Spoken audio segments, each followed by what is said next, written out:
In this session, let us learn about Java read files. Read a file. In the previous chapter, you learned how to create and write to a file. In the following example, we use the scanner class to read the contents of the text file we created in the previous chapter. See, if we write and execute this code, the result returns this. Files in Java might to be tricky, but it is funny enough. See, it is printed. Get file information. To get more information about a file, use any of the file methods. See here, if we write and execute this code, the result returns this. See, file name printed, absolute path printed, writable true, readable true, file size in byte is 0. Note, there are many available classes in the Java API that can be used to read and write files in Java.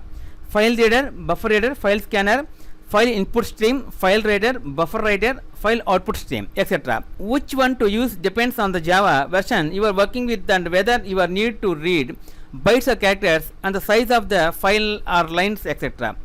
To delete a file, read out Java delete files video chapter. Okay friends, this is the end of Java part 50, Java read files. In next video, let us learn about another topic, Java delete files.